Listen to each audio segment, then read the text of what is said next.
3, 2, 1. Hey, hello and welcome to the Arizona Wildcats postgame show. I'm Michael Lev with the Arizona Daily Star.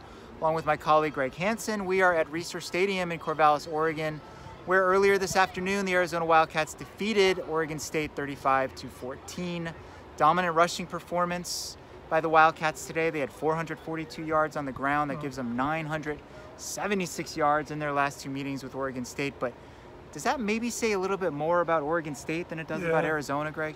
I think unfortunately it might.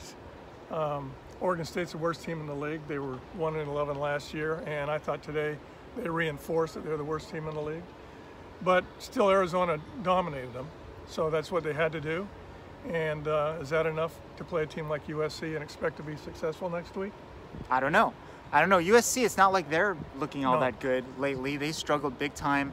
What should have been kind of a bounce-back game for them at home against Washington State last night. They've had trouble along both lines, just as Arizona has.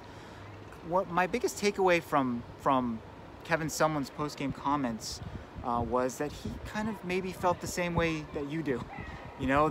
It's nice for us to win and everything, but we've got a lot of work to do.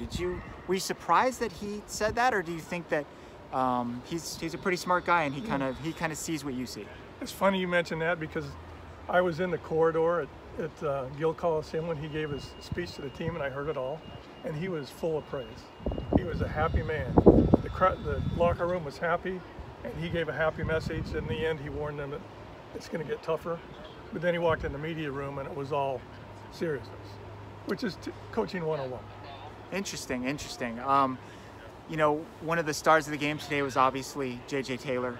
284 rushing yards. Kevin Sumlin said that maybe that kickoff return last week kind of got him going a little bit, sparked him a little bit. He obviously had huge holes, to run through today, but he did a lot of it on his own as well. He's a much tougher, more physical runner than you think when you look at him or when you hear him talk. Like, he's a very quiet guy, very humble. Quiet. What do you think about JJ and how he kind of fits into the pantheon of recent, Wildcats rushers? Only trunk candidate, Kadeem Carey and Khalil have gained more yards in a game in Arizona history. He reminds me, and you wouldn't remember David Adams, he was a great player in the 80s, same size. He was the Pac-12's leading rusher when he played, and JJ is an inside runner, which you don't think because he's so small. But that's the way he plays, and he's good at it. I dropped the name of Jacquizz Rodgers earlier on Twitter today, who obviously had some huge games in this stadium, and Jacquizz is 5'7", 5'8". He's a little bulkier than JJ, who I think was 160 pounds when he first got here, and he's now up to 184. But not a big guy. He's 184? 184, yeah. I mean, he's thick. When you see him up close, he's definitely got a nice build. He can run with power, and you know what they say, low man wins, right? He was definitely the low man. What did you think about Khalil Tate's blocking on a couple of those plays? Right? That was a funny subject. It was scary, wasn't it? He wisely did not touch anybody on either one of those plays. Laith Freck joked that Khalil would boast about blocking three guys and dragging Shun Brown into the end zone.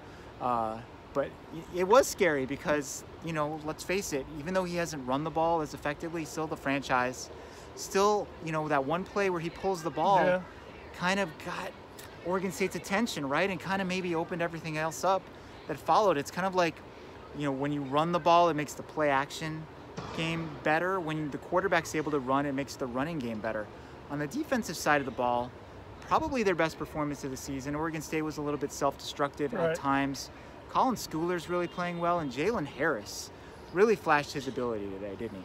I think, talking to him briefly in the interview room, I think he discovered himself today, maybe got some confidence, because Kevin Sumlin said during training camp he disappeared every now and then.